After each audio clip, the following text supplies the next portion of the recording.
Hello दोस्तों, आज इस वीडियो में हम लिपि और व्याकरण के बारे में पढ़ेंगे।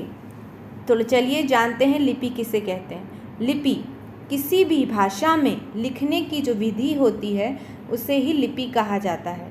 लिखने के लिए हमें कुछ पहले चिन्हों की आवश्यकता होती है। अब चिन्ह यह निश्चित होना चाहिए कि चिन्ह कौन से हैं, कैसे हैं। तो जो निश्चित चिन्ह होते हैं उन्हें ही लिपि कहा जाता है।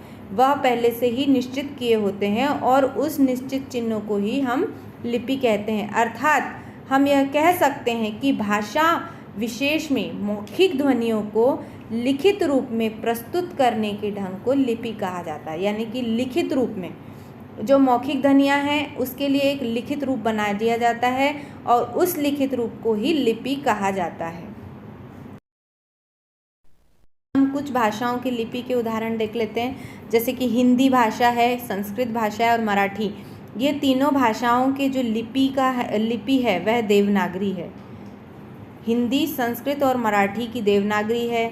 बांग्ला की बांग्ला है लिपि। पंजाबी के लिए गुरुमुखी लिपि है। अंग्रेजी के लिए रोमन और उर्दू के लिए फ़ारसी, तमिल के लिए तमिल और उड़िया के लिए उड़िया ही लिपि है।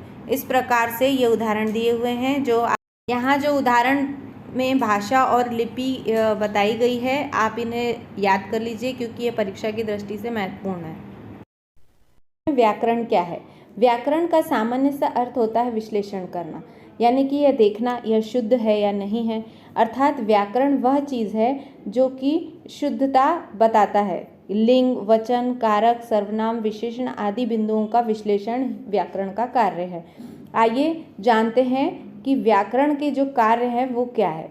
व्याकरण एक ऐसा शास्त्र है जो वर्णों, शब्दों और वाक्यों इन सभी का शुद्ध ज्ञान और उसका प्रयोग बताता है।